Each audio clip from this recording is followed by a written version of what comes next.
Қайырлы кеш достар, қалдарыңыз қалай? Каналыма қош келдіңіздер. Бүгін біз оқушылар математика сауаттылыққа байланысты дайындық тапсырмаларын жасайтын боламыз. Егер біздің тақырыбымыз, сабағымыз пайдалы әрі қызықты болса, онда қолымызға дәптер ручканы алып, сабағымызды бастайық оқушылар. Кеттік. Сонымен оқушылар, сол жақта біздің есептеріміз тұр. Яғни сол есептерді қазір бірге шығаратын боламыз. Бірінші есебіміз бізде қалай дейді? Бірінші есеп. 1950 санының неше әртүрлі жай бөлгіші бар екен анықтауымыз керек. Оны қалай жасаймыз? Біз оқушылар 1950-ді жүктейміз. 1950-ді оқушылар жүктейміз. Ең бірінші 2-ге бөлеміз. Калькуляторды аламыз. 1950-ді 2-ге бөлеміз. 1950-ді бөлеміз 2-ге. Қанша шығады? 975. Жазамыз мұнда. 2, 975. Енді 975 3-ке бөліне ма? Бұл 2-ге точно бөлінбейтін білеміз, я? Енді 3-ке бөліне ма? Соны тексерейік.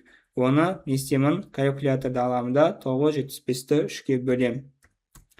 Бөлінеді екен. Керемет. 975-ті 3-ке бөлеміз. Сонда 325 шығады.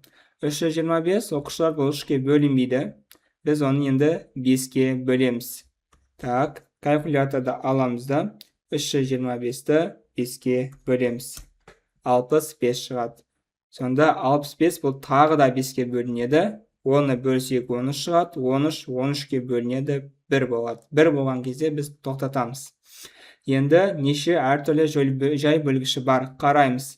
Бізде 2 деген бөлгіші бар, 3, 5 және 15 деген бөлгіштер бар.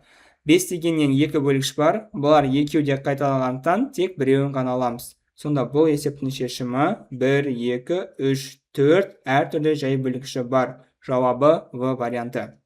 Екінші есепке тоқталайық. Екінші біздің есебіміз.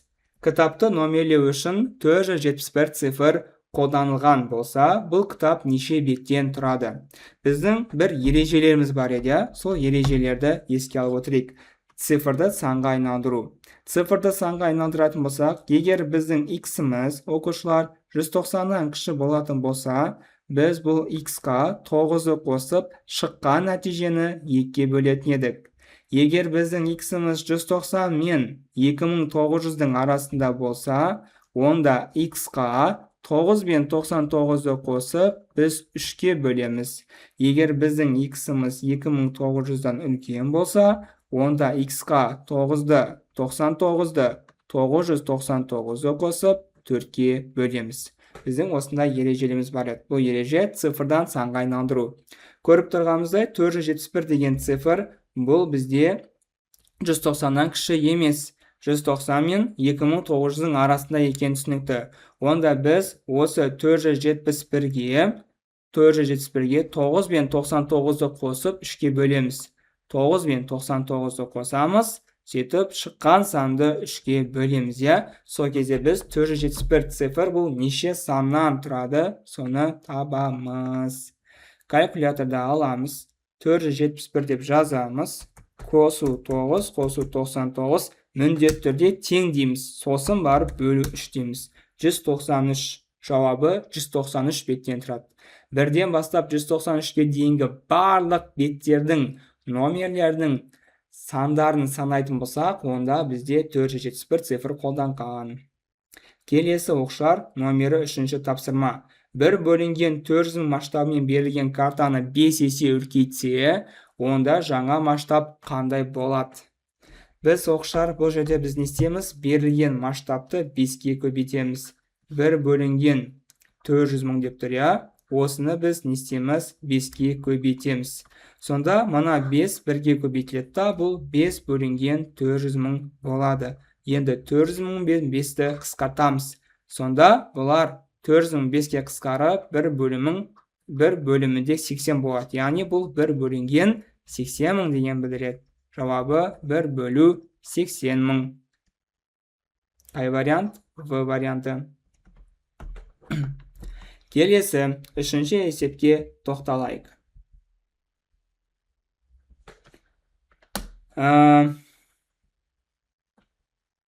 Үшінші есеп бітті. Төртінші есепке кірісеміз. А тақ сан, Б жұп сан. Төмендегі нұсқалардың қайсысы әрқашан тақ болады?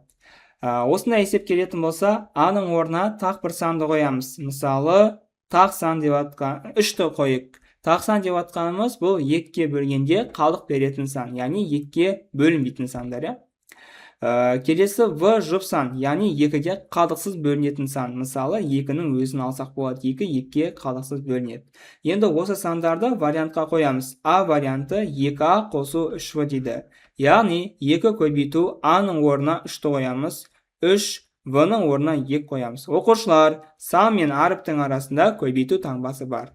Бірінші көбейту таңбасы орындалады. 2-ні 3-ке көбейтеміз 6, 3-ті 2-ке көбейтеміз 6, нәтижелі қосамыз 12. Біздің жауап бойынша тақ болу керек, сондықтан А варианты болмайды. Келесі, В-ның А дәрежесі дейді. В деп атқанымыз 2, А деп атқанымыз бұл 3. 2-ның 3 дәрежесі бұл 2 көбейту 2 көбейту 2 8. 8 дегеніміз жұп сан, бұл да болмайды. Келесі С варианты бұл 3А қосылған 4В деп тұр. 3 көбейту А-ның орнына 3-ті қоямыз, 4 көбейту В-ның орнына 2-ні қоямыз. 3-ке 3-ті қосамыз 9, көбейтеміз 4-ті 2 көбейтеміз 8, 9-ға 8-ді қосамыз 17, 17 деп атқанымыз бұл бізде тақ сан. Тақ сан деп атқанымыз бұл бізде дұрыс жауап. Жауабы С. Келесі 5-ші есеп. 12 метр матадан 8 көйлек тігілді. 12 метрден 8 көйлек тігілді. Дәл сондай 60 метрден неше көйлек тігіледі? Бұл пропорцияның қандай түрі? Метр, яғни көйлек метрдің, яғни матаның ұзындығы көп болған сайын бізде көйлектің де саны көп болады. Яғни тура пропорция. Так, онда біз не істейміз? Бөлу амалдарын қоямыз. 12 бөлінген 60 тең 8 бөлінген x. Осы жерде көбелек әдісін қолданамыз. Көбелек деп атқанымыз бұл бізде көбелек секілді жасаймыз. Бірінші 12 бұл x-қа көбейтіледі, және 60 8-ге көбейтіледі. Ортасына тең таңбасын қоямыз. Сонда 12x тең 480, x-ті табу үшін 480-ді 12-ге бөлеміз. X тең 40 метр болады. Сонда қанша көйлек тігуге болады екен? 40 көйлек тігуге болады. Қаншалықты метр көп болады, соншалықты көйлек көп болады. 5-ші есебімізде аяқтадық. Енді оқушылар 6-ші тапсырмаға тоқталамыз. 6-ші тапсырма. 174 мм саны 12 қалдықсыз бөлінсе, м-нің орнына сәйкес келетін цифрды анықтаңыз. Оқушылар, мұнау жай ғана калькулятормен жұмыс жасайтын есеп. М-нің орнына варианттарды қоямыз. Қай вариантты қойғанда 12 бөлінеді, сол вариантты аламыз. Бірінші А вариантын алайық. 174 00. Калькулятормен 12 бөлінеміз. Егерде ешқандай проблема болмаса, онда осы жауап бізде болады. Калькуляторды аламыз. Так, 174 00 бөлеміз 12. Мұны көріп тұрғанымыздай қалдықсыз бөлініп тұр. Онда бұл есептің жауабы А болады. Енді мысалы 2-ні қойса не болады? Соны тексеріп көрейік. Ол кезде 17422 болады. Жазамыз 17422-ні бөлеміз 12. Көріп тұрғанымыздай бізде нақты бөлінбейді. Яғни бұл ары қарай не болып кетті? Периодты болып кетті. Үтірден кейін қаншама сандар бар. Бұл дегеніміз не? Қалдықсыз бөлінбейді деген сөз. Яғни 2 болмайды. Бұл жерде 0 болады. Келесі оқушылар 7-ші тапсырмамыз. 7-ші тапсырмамызды бір оқып жіберейік. 5 жұмысшы 5 күнде 5 метр жер қазады, 15 жұмысшы 15 күнде неше метр жер қазады. Егер текстің ішінде жұмысшы, уақыт, нәтиже болса, бұл аралас пропорция. Жұмысшы, уақыт, нәтиже болса, аралас пропорция. 5 жұмысшы 5 күнде 5 метр қазады. Яғни, жұмысшымыз бізде 5 жұмысшы, уақыт 5 күн, нәтиже 5 метр. Енді айтып тұр, 15 жұмысшы 15 күнде неше метр жер қазады? Яғни біз білмейтін жерге x қоямыз. Енді оқушылар қалай көбейтеміз? Менің көрсеткен стрелкаларым бойынша көбейтеміз. Бірінші 5-ті 5-ке көбейтеміз, одан кейін x-қа көбейтеміз. 15-ті 15-ке көбейтеміз и 5-ке көбейтіп, ортасына тең деген таңбаны қоямыз. Бірінші оқушылар x-і бар көбейтінні жазамыз. Бұл 5 көбейту 5 көбейту x. 5 көбейту 5 көбейту x тең. Келесі 15 көбейту 15 көбейту 5. 15 көбейту 15 көбейту 5. 5-ті 5-ке көбейтеміз 25x. 15 көбейту 15 көбейту 5. Калькулятордың көмегімен көбейтеміз. Калькуляторды аламыз. 15 көбейту 15 көбейту 5. 1125 жазамыз. 1125. Енді x-ті табу үшін 1125-ті бөлеміз 25-ке. Сонда бізде қандай сан шығады көрейік. Бөлеміз 25-ке. 45. X бізде 45. Сонда оқушылар біз не түсіндік? 5 жұмысшы 5 күнде 5 метр жер қазатын болса, дәл сондай 15 жұмысшы 15 күнде 45 метр жер қазады. Жарай ма? Келесі 8-ші тапсырмаға да келіп жеттік. 360 санын 4, 3, 2 сандарына тура пропорционал түрде 3 бөлікке бөліңіз деген есеп келген екен. Так. Қараңдар оқушылар, біз әрбір қатынас келген кезде олардың жанына x тіркеп жазамыз, яғни 4x, 3x, 2x.